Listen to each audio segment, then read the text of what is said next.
আসসালামু আলাইকুম। আপনারা সবাই কেমন আছেন? আশা করি সবাই ভালো আছেন। আমিও ভালো আছি আলহামদুলিল্লাহ। তো আজকে কি বাজার করলাম, কি করলাম সেগুলো আপনাদের সাথে শেয়ার করছি। আসলে আমি যে রান্না বান্না শেখাচ্ছি তা না, রান্না বান্না মোটামুটি সবাই এক একজন এক এক রকমের করে, সবাই রান্না বান্নাটা জানে, এটাই স্বাভাবিক এখন।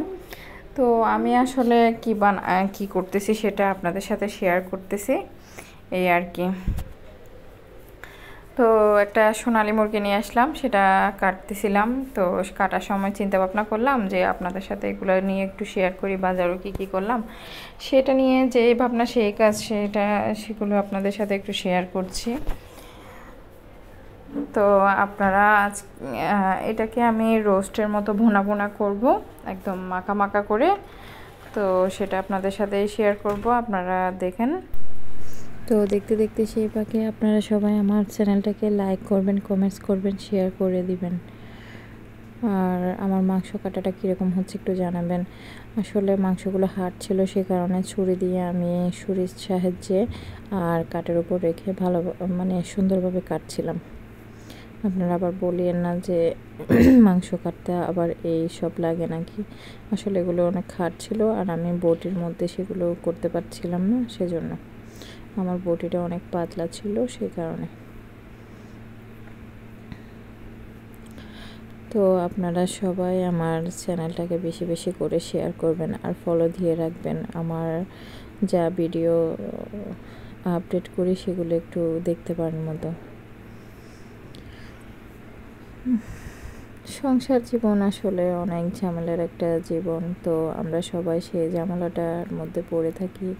আসলে একটু কাজকর্ম করার সময় একটু ঝামেলা মনে হলো, এরপরে আসলে জীবনটা ঠিক হয়ে যায়। তো এখন আমি রান্নাটা বসিয়ে দিচ্ছি।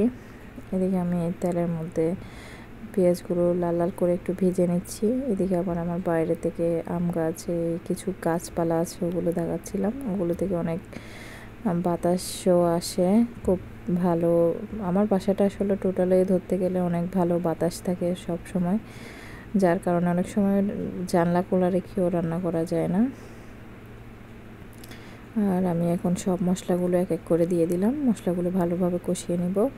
ভালোভাবে কষিয়ে হয়ে গেলে এখন আমি মাংসটা দিয়ে দিচ্ছি। মাংসটা দিয়ে খুব ভালোভাবে ম্যারিনেট করে নাড়াতে হবে। ভালোভাবে নাড়ালে হয় কি, মাংসটার ভিতর ভালো করে মশলাটা ঢুকবে। তো আমি সেই কারণে ভালোভাবে একদম মাংসটাকে নাড়িয়ে নাড়িয়ে কষিয়ে নিচ্ছি। তো আর একটু ভালোভাবে কষার জন্য আমি একটু ঢাকা দিয়ে রাখবো। তো এখন ঢাকনাটা একটু উল্টিয়ে দেখতেছি। এদিকে আমি একটা ডাল বসাবো, মসুর ডাল দিয়ে আমি ফল রান্না করব। সে বোনা মাংসটার সাথে তো আর অন্য কিছু রান্না করছি না, যার কারণে একটু সবজি রান্না করতেছি। মসুর ডাল দিয়ে ফল রান্না করব। তো এই তো আমার মাংসটা হয়ে আসছে প্রায়, আর একটু সিদ্ধ হতে হবে, সেই জন্য আমি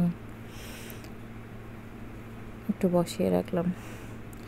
এখন আমি একটা আমার ম্যাজিক মশলার মতো একটা মশলা দিব, যেটার স্বাদ অন্যরকম। তো আর একটা আমার বানানো মশলা দিব। এই দুটো অ্যাড করার পরে মাংসটার ফ্লেভার অন্যরকম হয়ে যাবে, আর কালারটাও চেঞ্জ হয়ে আসবে। খুব সুন্দর একটা কালার আসবে, আর ফ্লেভার তো মাশাল্লাহ কি বলবো। এই দুটা মশলা যখন অ্যাড করি খুব সুন্দর ফ্লেভার আসে।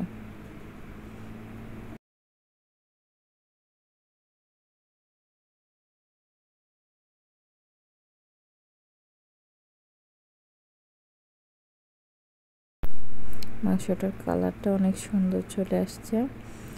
তো এখন আমি নামিয়ে ফেলবো, নামিয়ে পরিবেশন করার পালা।